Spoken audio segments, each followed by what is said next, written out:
Great. Well, what I will say, Ali, before we do anything, is that we don't have this many people on this early. Normally, it comes on as so that's definitely a testament to you. So thanks for that. So yeah, I think we'll start if that's okay. If you don't mind, I know everybody knows you, obviously, but I think to hear from yourself, how you got started, a little brief summary, if that's okay, and probably to kick it off, and we can go from there. For sure. Thank you. And yeah, I'd love to talk to everyone just a little bit about myself and my career. And I know you probably don't want to listen to me too much. And then I'd love to just take questions from everyone. I'm open to anything and everything. So I'd love to, hear any questions that you all have and that you want answers to, and I'll do my best to do that. And so we'll start off that way. Callie, thank you for being here. Kylie, so good to see you both. They're family to me, so I'm so happy to see you and that you both are here. So I'll just get started. My name is Ali Krieger. I'm a defender for Gotham FC, and I used to play on the US Women's National Team. Obviously, all of you probably know that already. I grew up in Northern Virginia.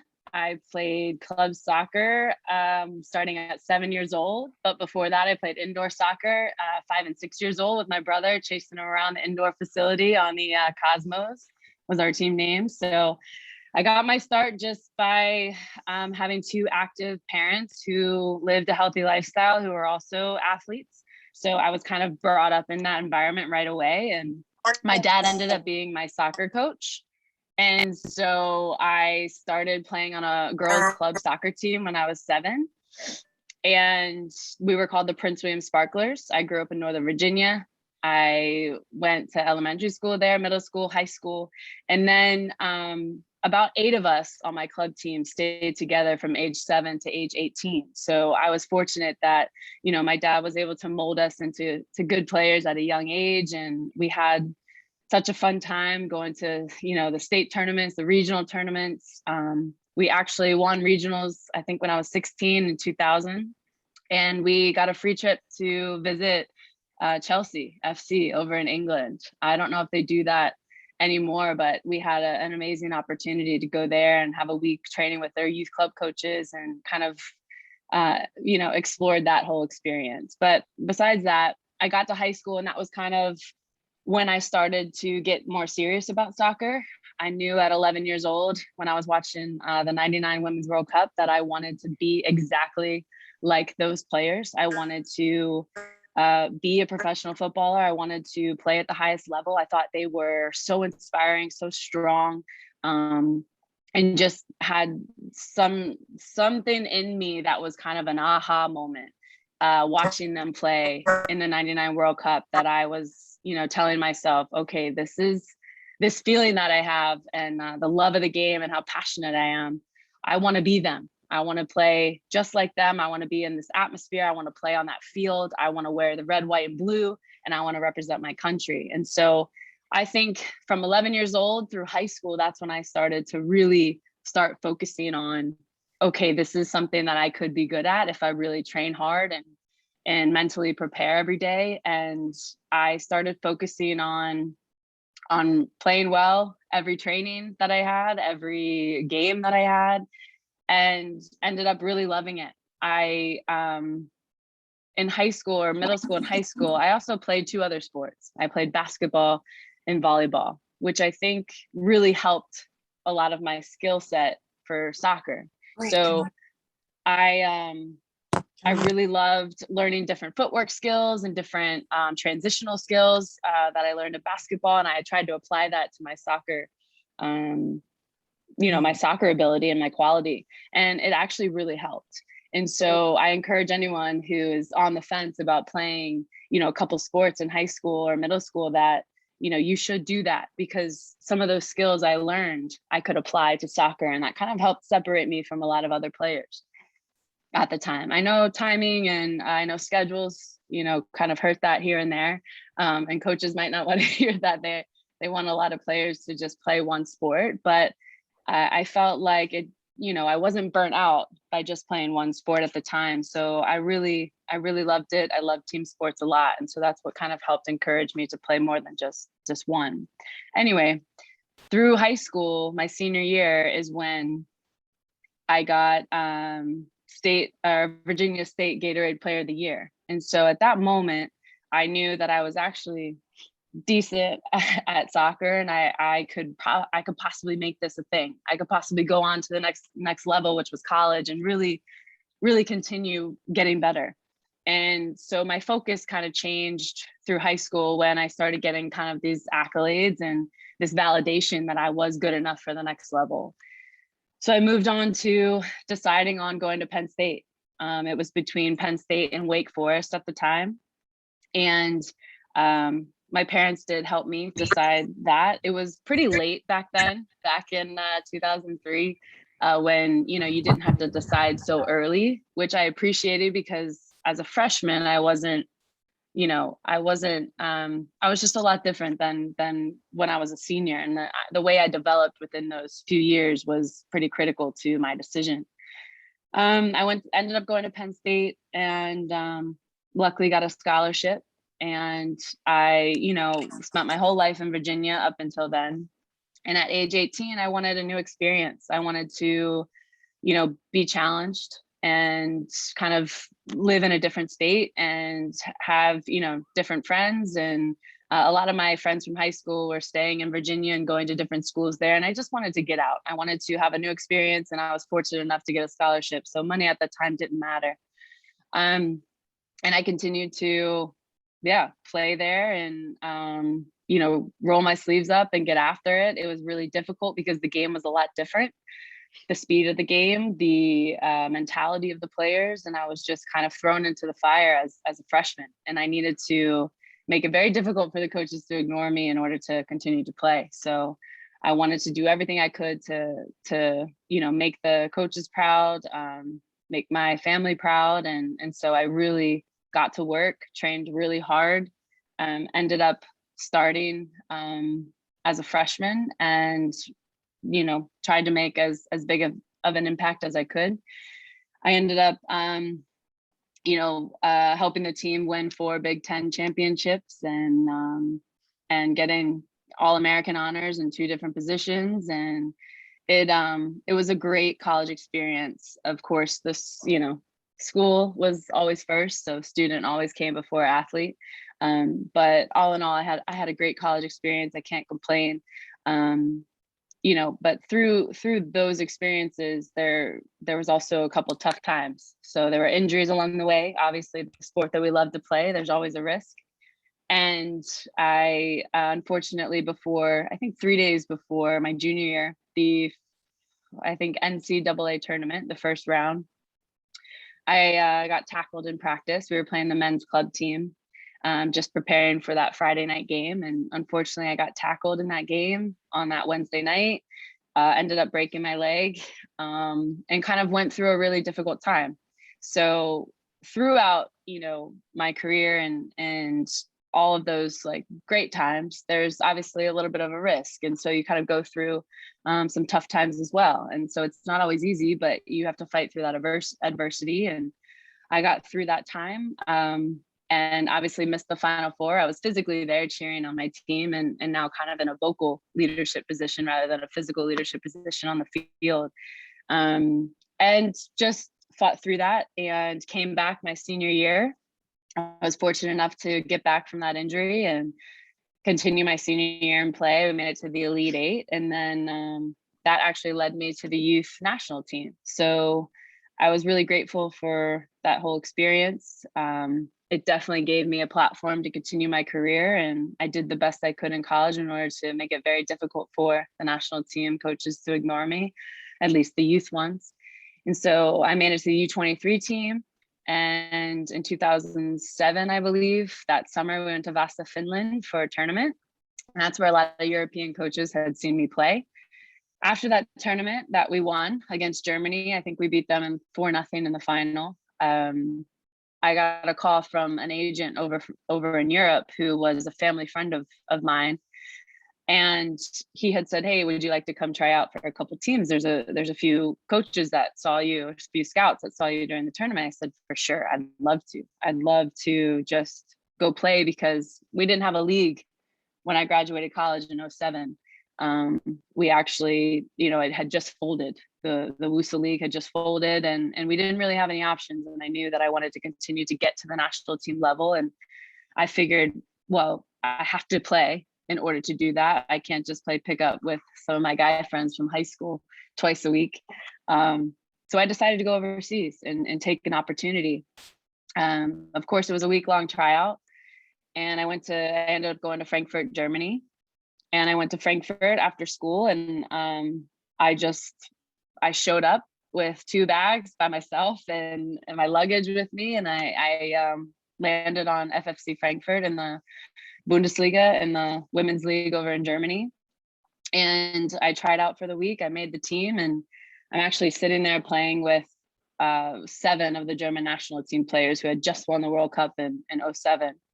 Like Nia Kunzar, Birgit Prinz, Silke Rottenberg, Steffi Jones, all those big time names. Probably a lot of you wouldn't know, but in my time, it was, these players were really big time, and they were extremely professional and very, very technical, very good, which then ultimately made me better. So I made the team. I signed for 2.5 years, and continued that journey of wanting to get to the US women's national team. And I fought my way there. We had a really good season that year in the Bundesliga. I won the treble. So it was the German Cup, the Bundesliga title, the league title, and then the Champions League we won. So I had 3 trophies that year, and was really, really happy. And that kind of led me then to be noticed by Pia Sundhage, who was our US women's national team coach. So at age 23 or 24, I actually had my first experience joining the US women's national team camp.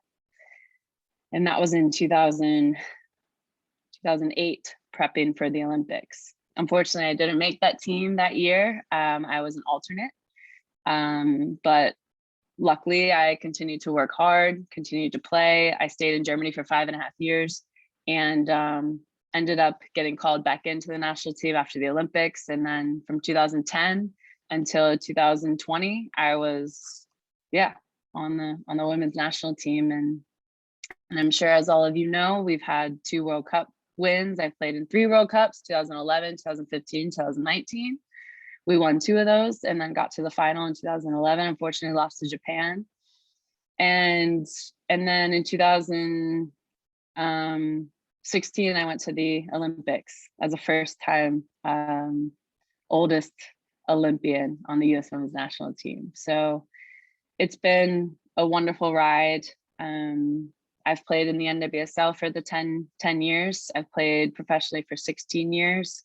I know a lot of you are in Orlando, so shout out to the Orlando Pride, who I represented for 5 of those years. And I played in DC, where I grew up at the start of the league, went to Orlando, and then now I'm up in New York, ending my career here, my last 2 years at Gotham FC. So I couldn't be more proud of, the fight that I've, and the journey that I've taken to this point. And there's a lot of great things, but it's also a lot of struggle.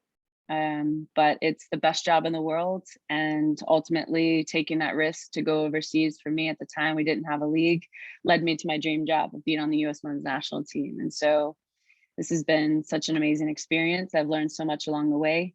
And we're here now and still on the journey, and hopefully I'm still trying to get that NWSL championship. That's probably the last championship that I really truly want to win. It's unreal, Ali. Honestly, I don't even really know where to start with that.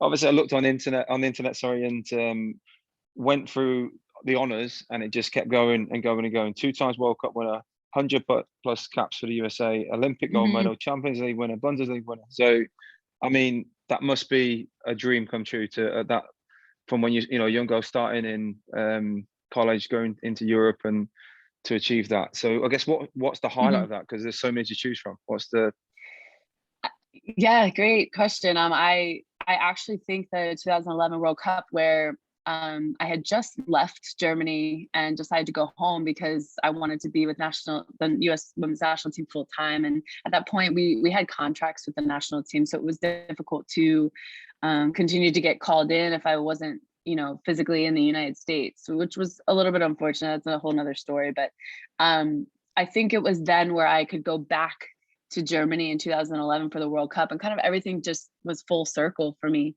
And we ended up playing the final. Unfortunately we lost that, but we played the final in Frankfurt, and it just brought back so many great memories. I had, one of the best World Cups I've ever played, and I was, at the top of my career in that tournament.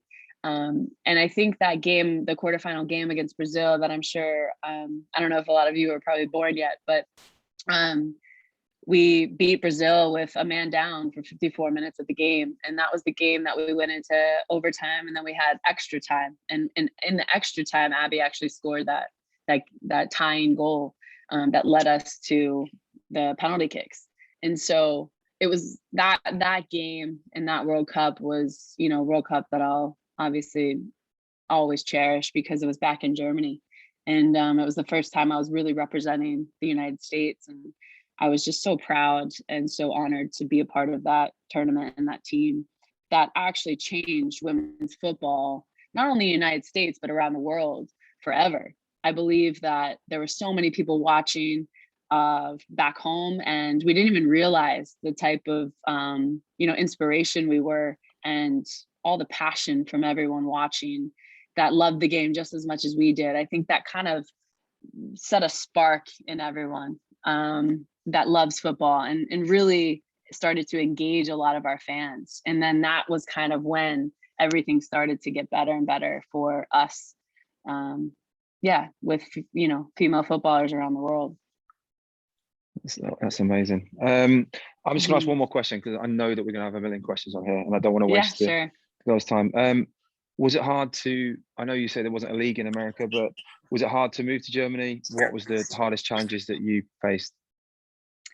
Yeah, it was extremely difficult. I was 23 at the time, and I had just finished that youth tournament with the national team. I was kind of there was like such a big unknown. And my goal was to play at the highest level, which was at that time the U.S. women's national team.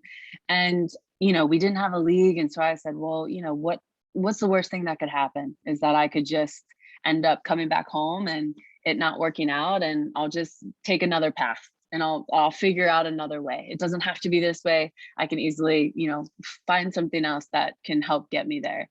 And so I just tried it. I took this risk, and I literally packed 2 bags. My family was so supportive, and they said, listen, go. There's I don't know, you could just have like such a different experience, not only just as a footballer, but as a person and a human being. And my perspective on life just completely changed after having that. There was, obviously the struggle with the language barrier, the culture, the food, the people, just the city itself. Like, it was just a whole new way of life that I really had to learn.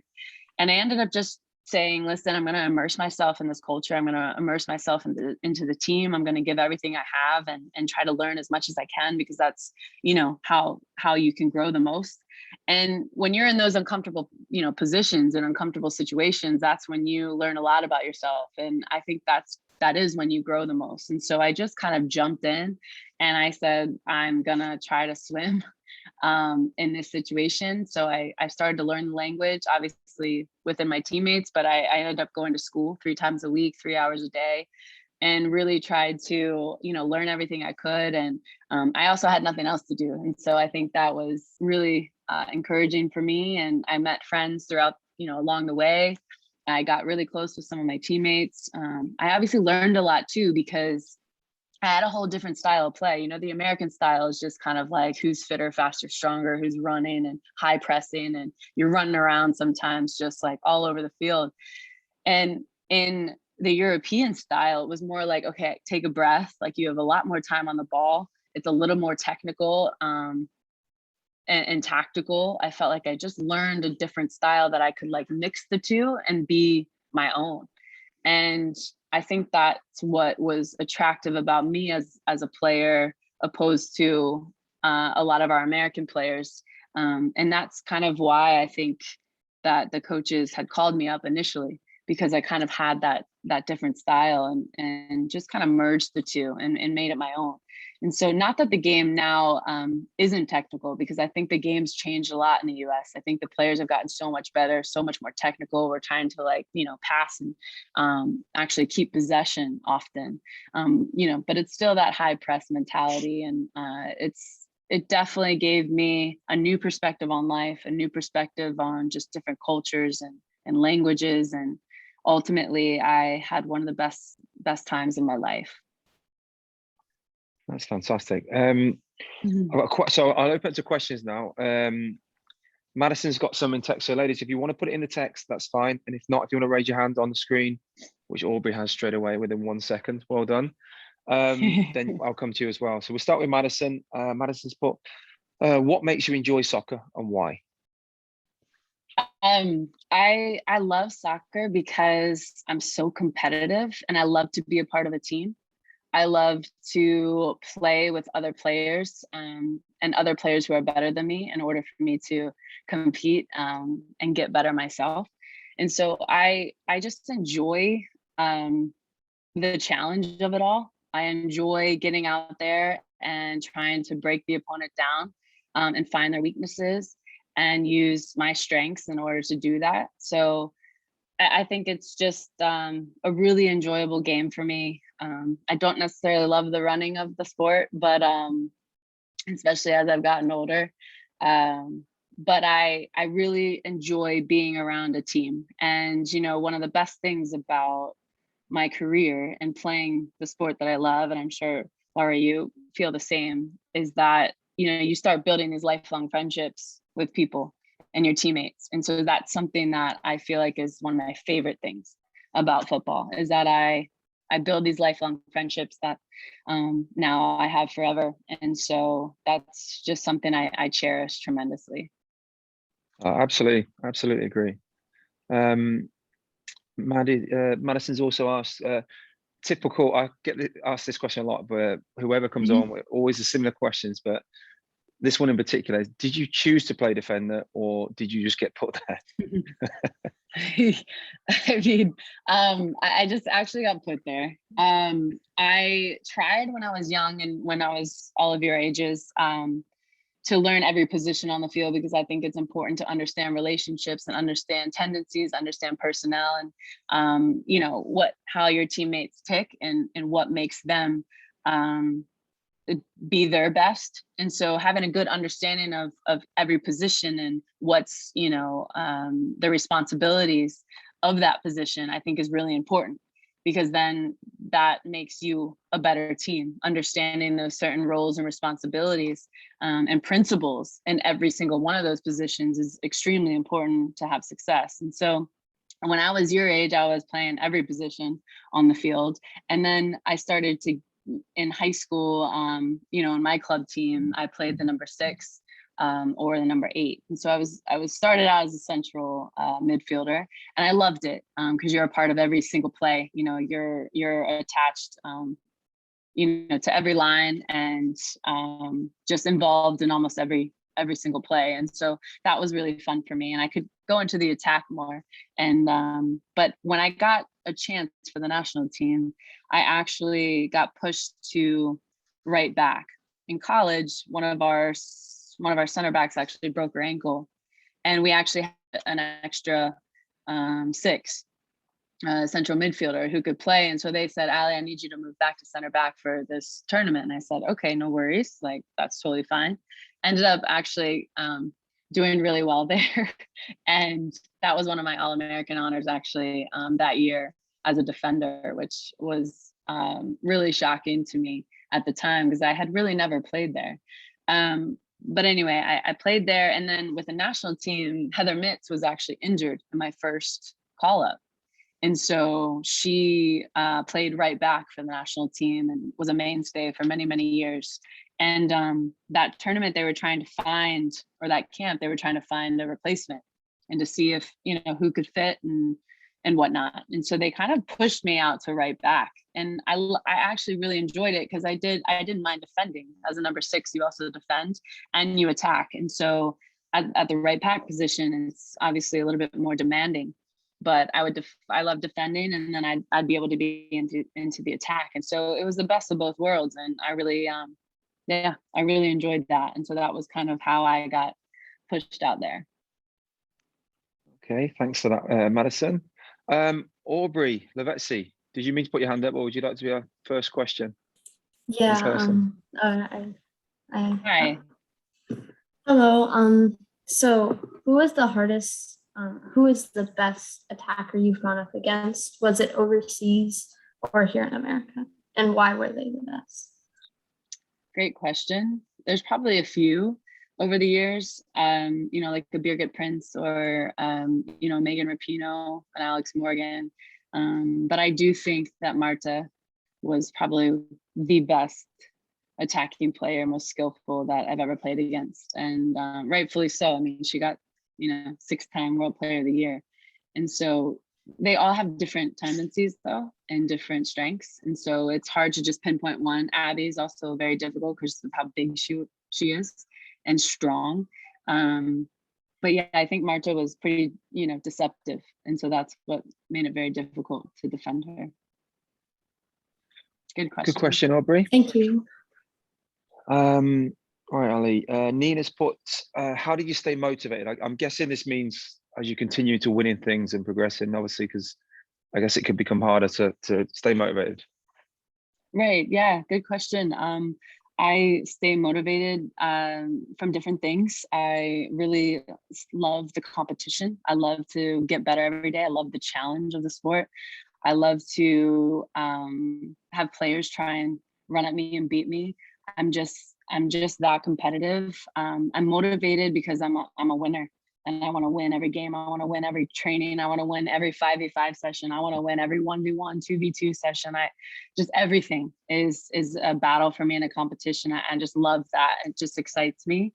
And ultimately, I want to continue living this football life that I have. I just have so much love and passion for the game. It keeps me motivated to want to continue to win more. I wouldn't be playing this long at 37 if I didn't really enjoy it and love it.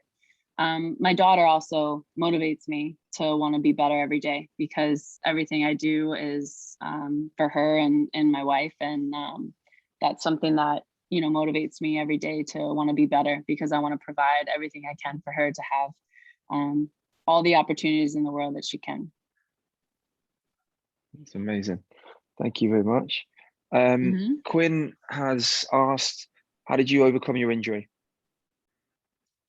Yeah, I mean, I've had 4 or 5 big injuries in my career, and they obviously are really difficult. It's the risk that comes with playing the sport. We've spoken about that, and I just honestly just took one day at a time. I knew that my long-term goal was to get back out on the field, but I set short-term goals, which are more important in that moment, and to stay present, because if you set those short goals and you set goals every single day and you kind of reach those goals, then that motivates you. Then, okay, great, I completed that, and now the next day I'm gonna continue my recovery and my treatment, and I'm gonna complete the next goal. So instead of looking so far ahead long term and being really upset that you can't be out there, which you're allowed to be that, but if you set those short-term goals and you continue to do that recovery and you make that recovery and treatment your new job, you'll get back to the field sooner. But through injury, you have to take your time, because if you come back too soon, then you're going to be, and you get injured again, or you injure the same thing again, and you get hurt easier, and you're not really strong enough to be out there, then you're going to miss a lot more games than you should have if you actually took the time to get back properly and recover properly, and then get back out there on your team, for your team. Thank you. Danny's put, I'm just going to reel them off. There's so many questions. It keeps going. So I'm going to reel them off It's here. okay. Just like a, yeah, anyone.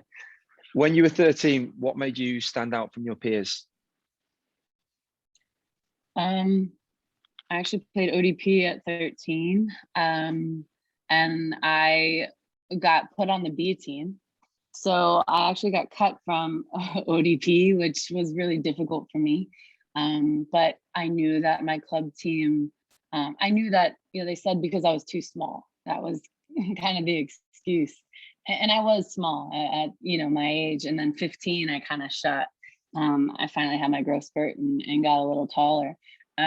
But I was really upset at that. So that kind of motivated me to want to continue to work on things that I thought I needed to work on and get back out there and roll my sleeves up and get back to work.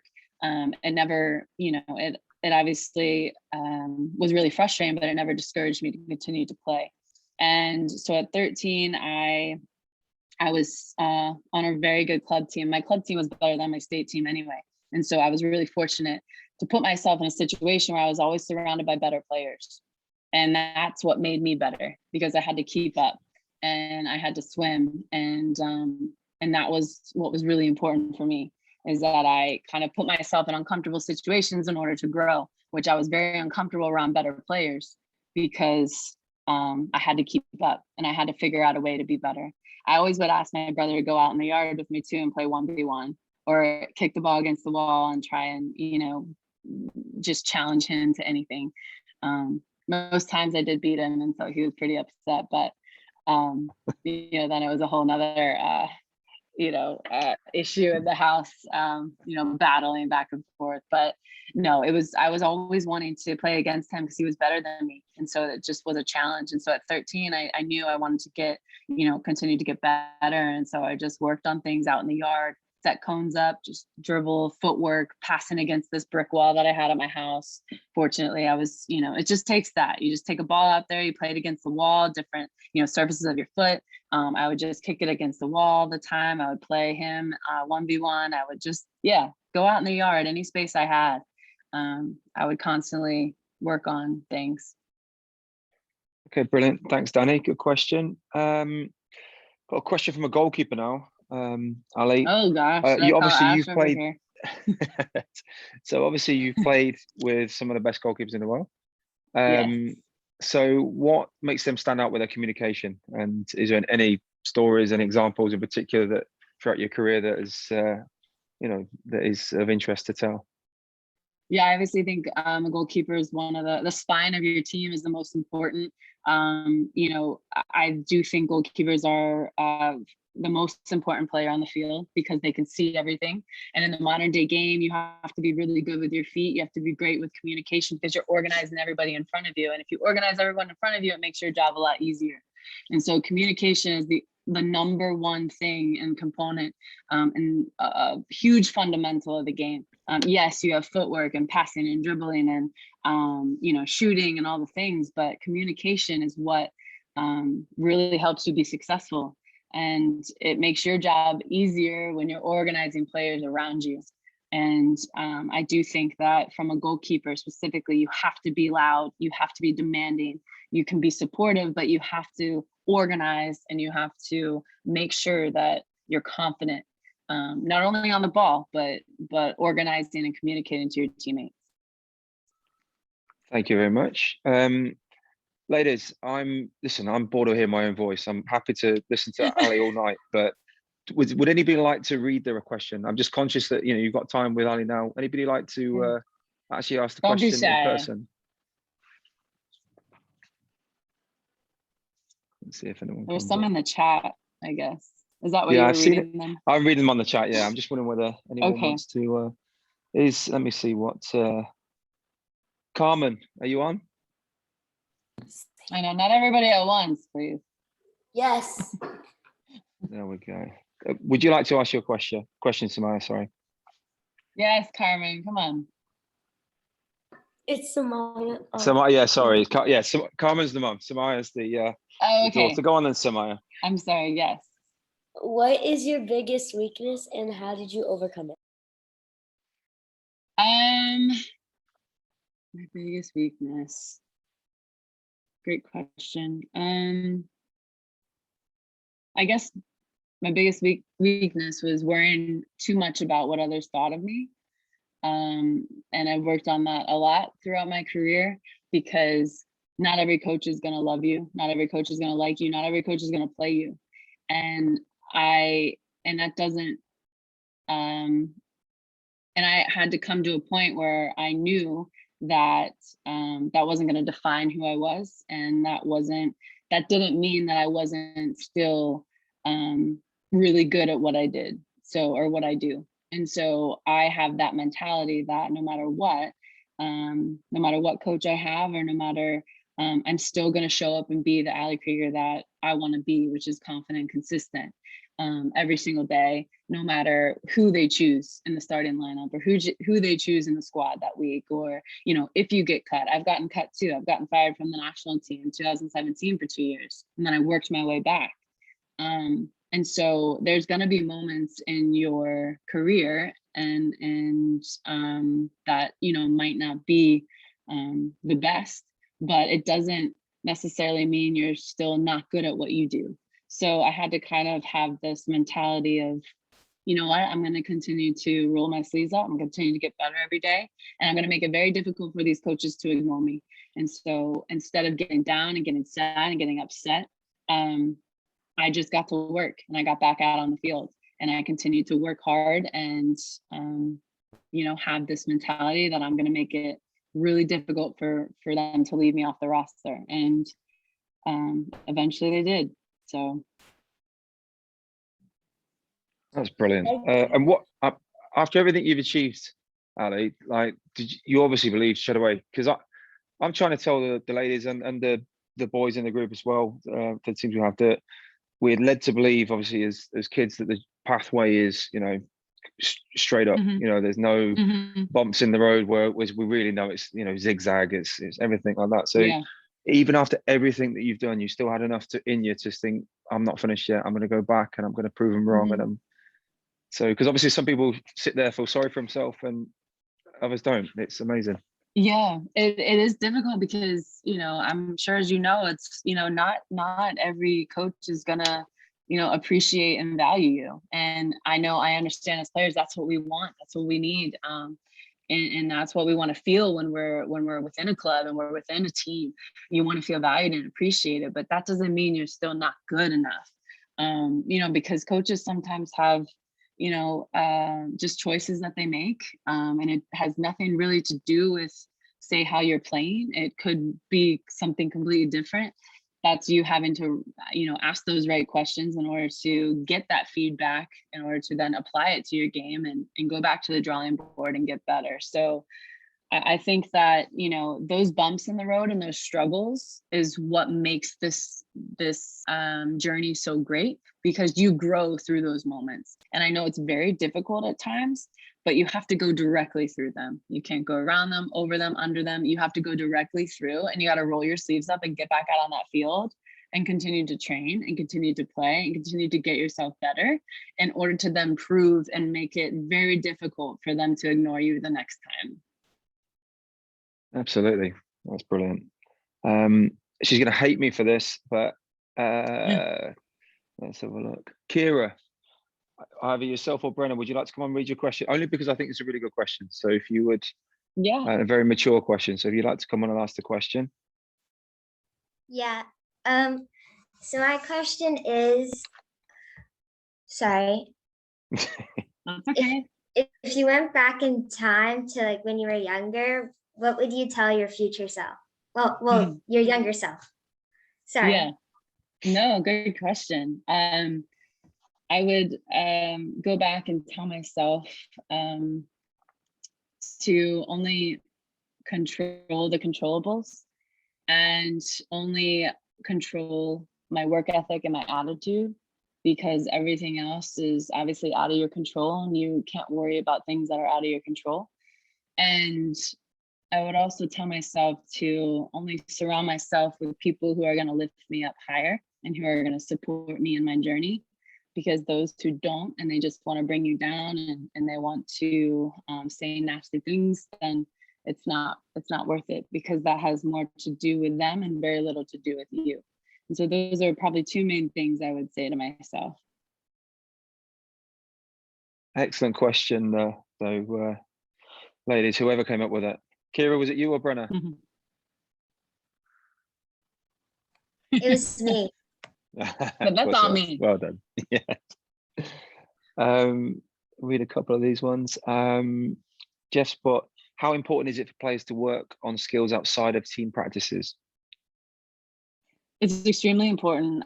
I obviously told everyone that I would, drag my brother outside and train with him in the front yard, but I would learn a lot from him because he was better than me. And so I, would go out in the yard, and I would just like hit the ball. And we had a big goal in our yard, even though it wasn't, our yard was pretty small, but I still like was able to fit that goal in there and just take shots of the goal, corners of the goal.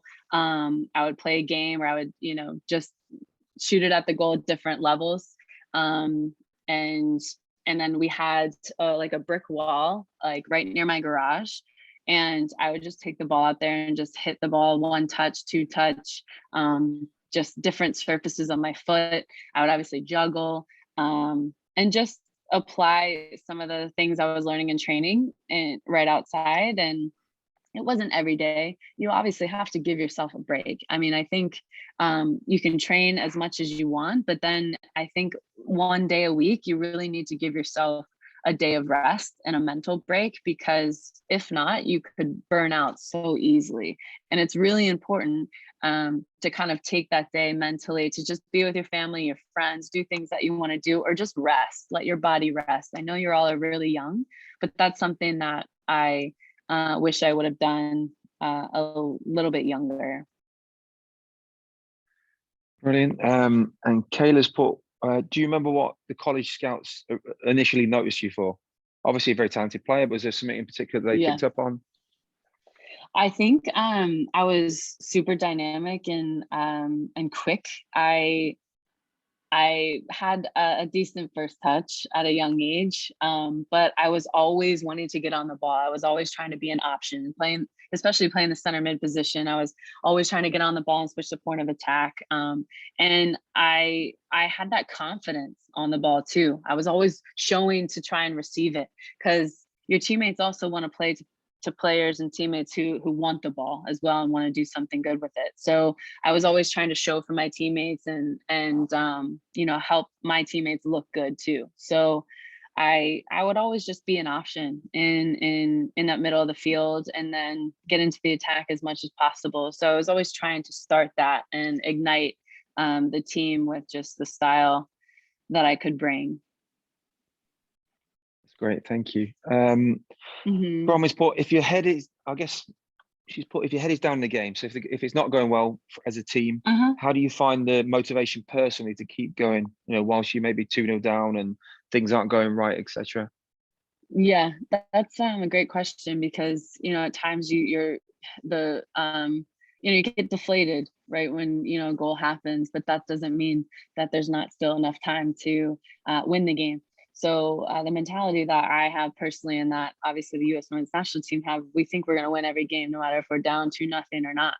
And it's just going back to the basics. So when you receive a ball, having a good first touch and connecting those passes to your teammates, and then eventually, doing the little things right, and the bigger things will take care of themselves. So getting those little details right for you individually is really important for the team success. So as long as you just focus on your first touch, your pass, and 1v1 defending and attacking, and trying to help your teammates look good, then that's what's most important. So you kind of have to just say, all right, listen, like we're down 2-0, but that doesn't mean we don't have enough time to come back in the game. So you all know you're very good. And so you just have to have that confidence to say, listen, we're still okay. We just have to connect the passes. We have to get good first touches. We have to do well in our 1v1 defending and just get back into the game. And so not to freak out or, get down on yourselves, because, stuff happens and it's not going to always go your way. Every game's going to be different, but you just have to do the little things right, and the bigger things will take care of themselves. Thank you very much. Kendall's what's this could be an astronomical number here. What's your highest score in juggling? Juggling? Oh gosh, it's definitely over 100, but I haven't juggled in a while. That was probably when I was really young.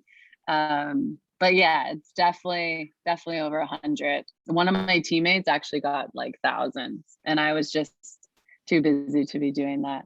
I was probably just, taking on my brother in the yard, and but yes, juggling's great, but I don't I do think it's better to work on, your footwork in the yard and setting cones down and getting as many touches that way, rather than juggling.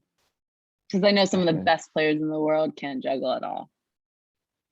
Absolutely, and obviously vice versa. The world keep-up record holder, right, was never a professional. So yeah, absolutely. Exactly. Mia has asked. In fact, Mia, do you want to ask this question? Yeah, Mia, what's your question? So my question was, oh crap, sorry. What position do you? Yeah, what was your favorite position when you played? I actually love right back. I grew to really love it. Obviously, I played it for a long time with the full team, and it's very demanding. But you get a sense of two different parts of the game constantly, which is the defending and attacking component. And I loved that transitional part of the game, playing that position. I obviously can't run as much as I used to as I've gotten older, so that's why center back is more my home now. But it's very demanding, but it's so much fun getting into the attack, getting crosses in, defending 1v1, getting out there and trying to have players take you on. It was really enjoyable for me to be there. And you start the attack as well. You get the ball from the center back or the goalkeeper, and you're on your way. So it was an exciting position for me. Big question though, Ali. Are you a secret frustrated striker in training? You want about what you want to win every game, and that are you a training goal scorer? Yeah, honestly, I'm like, put me in the 9. I think Alex was injured after the Olympics last year, and we were struggling to score goals. And I said, just put me up there. I might as well just give it a go.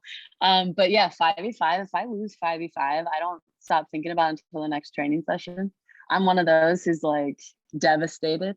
It's like a World Cup final for me. So yeah, it ruins my training if I lose, and I'm that competitive. So 5v5 is like, oh yeah, and I try to play different positions too, so I don't always have to defend. Brilliant. Auburn Sport, do you remember the hardest game?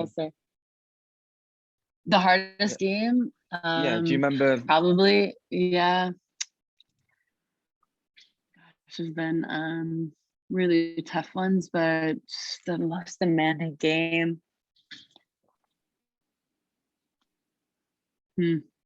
Great question. There's been so many. I would say the final against Japan in 2011 was so difficult because they're so good and they're so technical, and it was just an emotional game for us. It was ups and downs, and just how the goals happened. We scored one, they scored one, we scored one, they tied it up, and then we went to PKs, and then overtime, and then PKs, and then we didn't really have the best PK. It just was like an emotional roller coaster, that whole experience.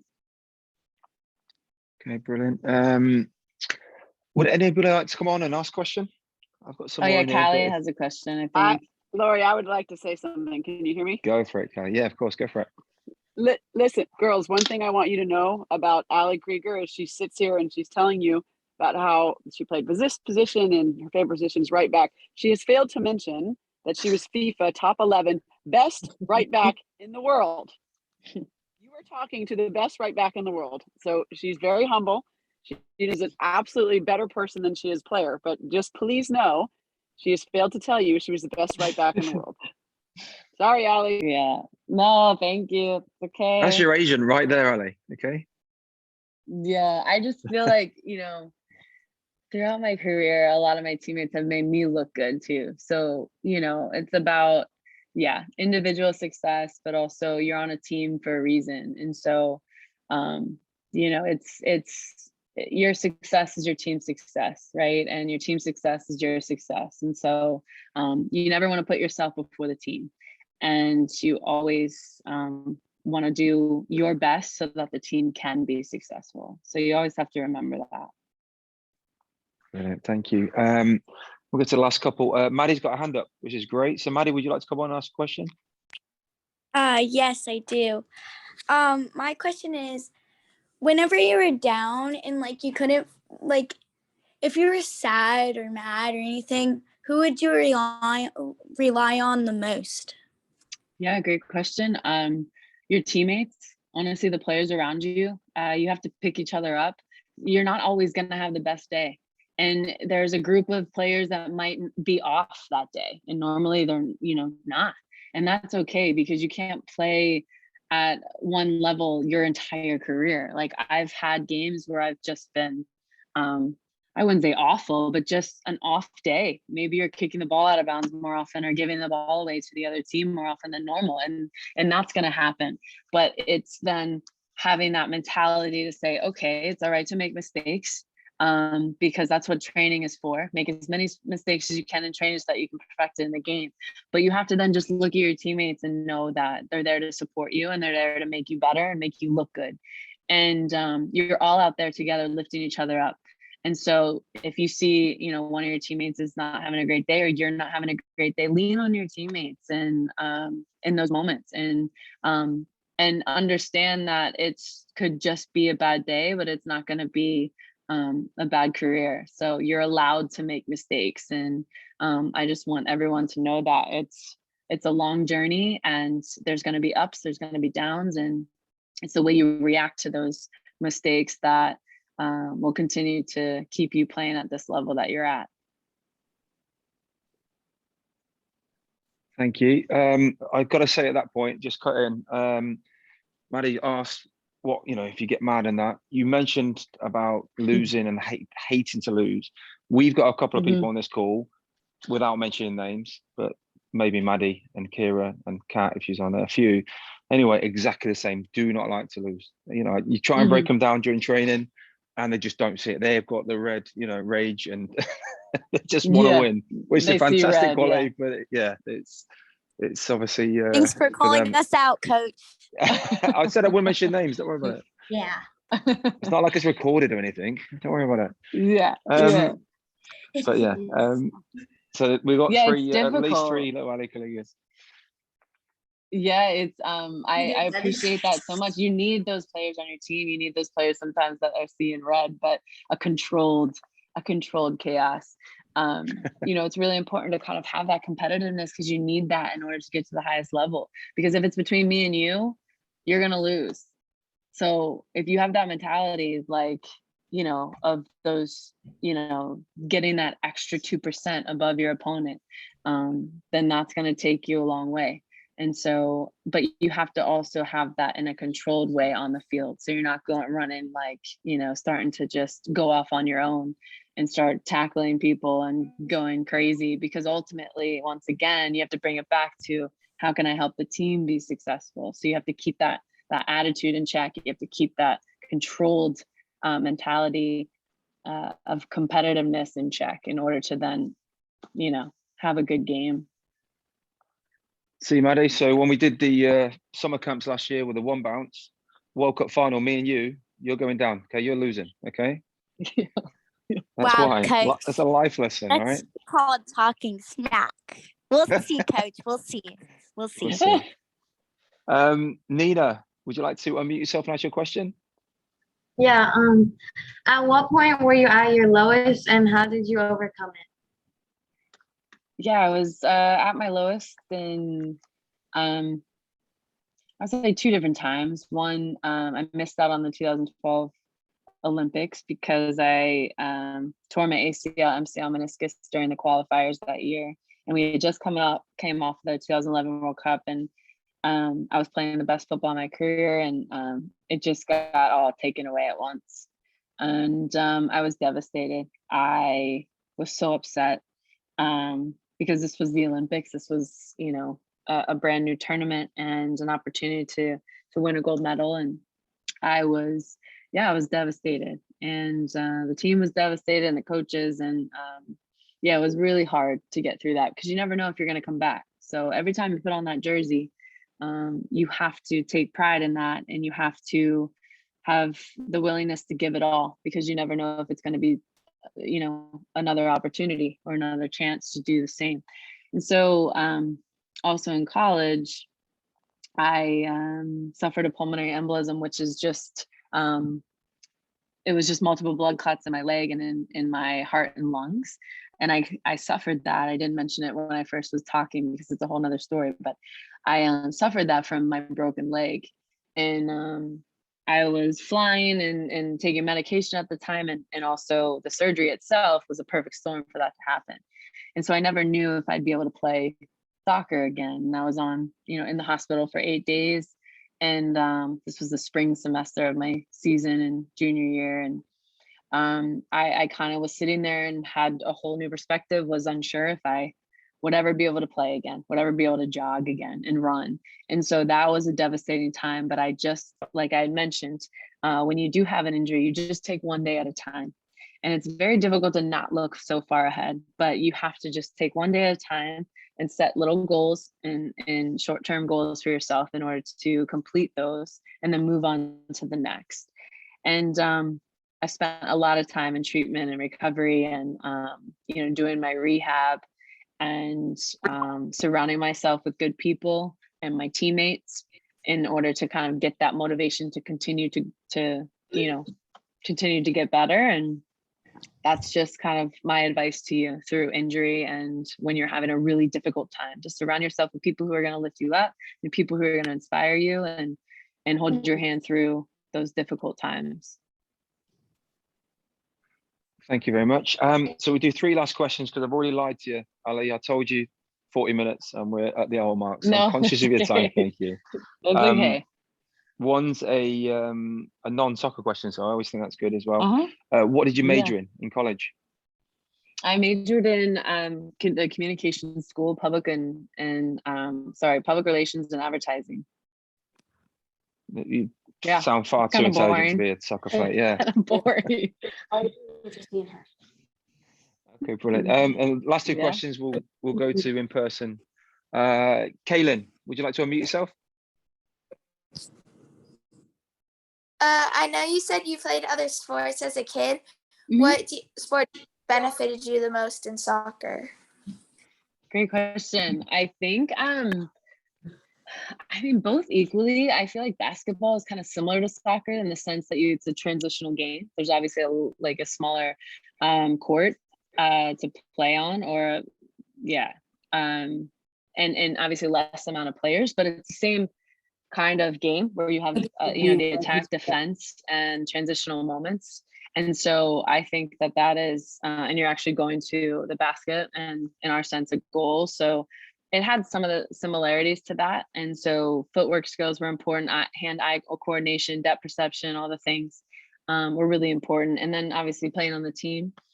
And then volleyball was really fun for me, and I was actually pretty good at it. I played club volleyball too. And I think the footwork and the jumping really helped for soccer because it was, for aerial control in a game and depth perception, it helped. And obviously footwork, when you're defending, you're accelerating, you're decelerating, you're turning left, right, forward, back. You're constantly having to, look over your shoulder. And so I think those, that agility part of the game and footwork skills really helped the soccer. Thank you. And the last person with a hand up is Aubrey. So no pressure, Aubrey, but last question, make it a good one. If you're having a bad game and you can't get out of your head, how do you? I would say in some of those moments, like I had mentioned before, understand that you're not out there by yourself. You have 10 other players with you, and then your 8 other players on the side, the game changers, ready to support you. And I do think that you have to understand that it's just a bad day. It's or just a bad game. It's not necessarily that you're bad at soccer. You still have to understand that you're very good at what you do, and some days are just going to be off. But to reconnect quickly on the next play is just focus on that first touch, focus on connecting that pass, whether that be short range pass or long range pass. You just have to connect and then build your confidence through that way. And know that your teammates are there to support you. I feel like in the game of football, you need each other in order to be successful. And it's not an individual sport. If you wanted to go play an individual sport, we all wouldn't be here. You'd be, wanting to go play tennis or golf and enjoy that. But you're not. You're there because you want to be a part of a team. And a team is a place where there's other people, and especially on the field, there's 10 other people there to help you. And so immediately take a deep breath. And next time you receive the ball, just have a good first touch. And if you can't go forward, don't force it. And you turn around, you find the player behind you, whether that be the goalkeeper or a midfielder or center back, anyone. And you just kind of move through the game that way. There's plenty of time in a game. There's 90 plus minutes in a game. And, there's obviously plenty of time to connect and refocus and help yourself get better. Thanks, Ali. Thank you. Just You're from us, welcome. really, to end it, just to say thank you ever so much for your time this evening. It's been an absolute inspiration to these young ladies on the call, and we know millions more as well. So honestly, you have no idea what it means to everyone to come on and hear it from yourself. So thank you ever so much. Thank you. And we really appreciate it. And we hope that you obviously go on and get the one title that has eluded you so far. But hanging over my head, I feel like no, but it's been an amazing time tonight. Thank you all for listening and for taking the time. I know you all have to get some sleep and get to bed or do homework and whatnot, but I appreciate you, Laurie. Thank you so much. And you're an inspiration as well. So and thanks to Callie for having this thank you, connection. Callie, very much. I really appreciate you, Callie. So thank you for inviting me, everyone, and good luck with everything. If you need anything, reach out to Laurie and he'll connect us. And if I can help in any other way, please don't hesitate. Thanks, Ali. Look after yourself. Take care. All right. Bye, Thank everyone. you. Bye. Bye.